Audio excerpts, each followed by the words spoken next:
In this section, I'll be talking about the neural pathways that you've laid down throughout your life and how to use the incredible power of neuroplasticity, the fact that the brain can keep changing and growing throughout life, to include any new behaviours that you'd like that you think would improve your health and well-being from the root level up. So the longer we have been experiencing something, the more deeply entrenched it is in our brain.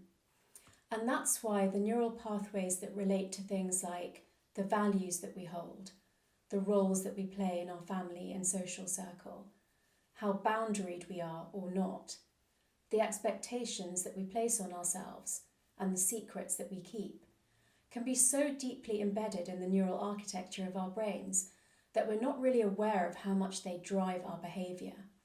So essentially, these are subconscious or non-conscious beliefs that drive our thinking processes and then drive the actions that we take in the real world. The good news is that through neuroplasticity, you can choose sustainable new behaviours that will overwrite those old neural pathways that you have in your brain. It's important to remember that neuroplasticity can work for good or for bad, so you also need to be so mindful of what you're exposing your brain to. Everything you see on the TV, read in the news, the people that you meet, and the emotions that you experience and the thoughts that you let go round and round in your brain. Now, there's a process for embedding sustainable behaviour change in your brain, and that starts with raised awareness. So you really have to bring from non-conscious to conscious what it is that's driving your behaviours and thinking processes at the moment. You can do that through meditation, journaling, therapy, or just talking to good friends.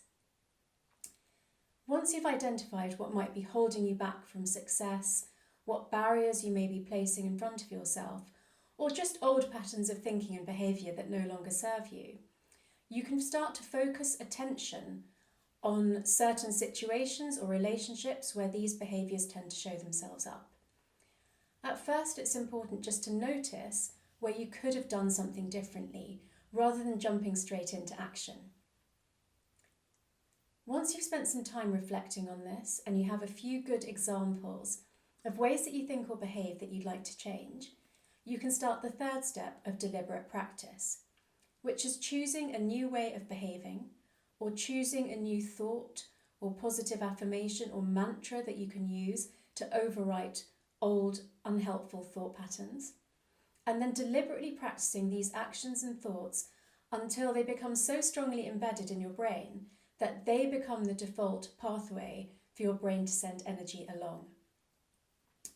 The more you repeat something and the more emotional intensity there is associated with it, the more likely the neurons are to wire together and form new neural pathways that make you the new you and give you the best life that you can have. And this is really from the root level up. It's not superficial behaviour change, it's changing the way that you now do things. The final part of that process is about accountability.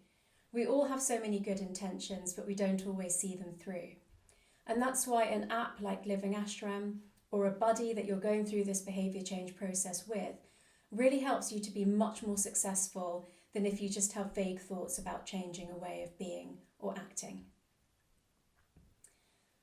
The evidence from really committing to a behaviour change like this is so strong that even the field of research around epigenetics, which is the effect of the environment on your genes, shows that if you think in a different way, act in a new way, give up lifestyle behaviours that are actually holding you back from being the best self that you can be, things like stress, smoking, drinking, not exercising, eating badly, that you can actually change the expression of your genes.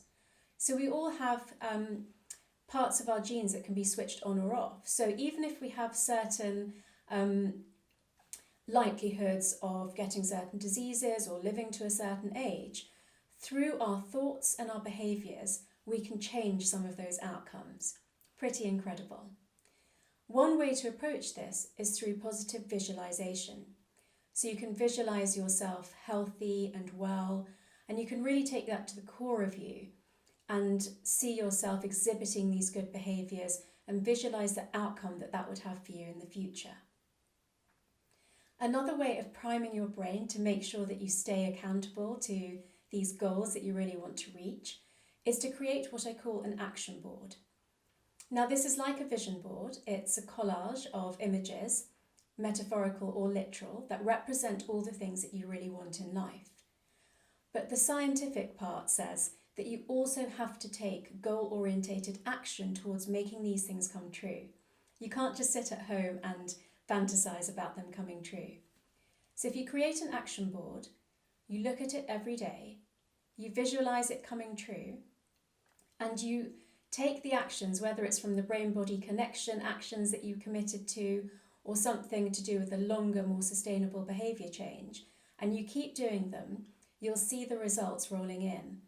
And this really comes back to Living Ashram's motto of root level up, whole human approach to health, wealth and well-being. So it's about really committing and seeing that through in every aspect of your body, your thoughts, your emotions and your spirit.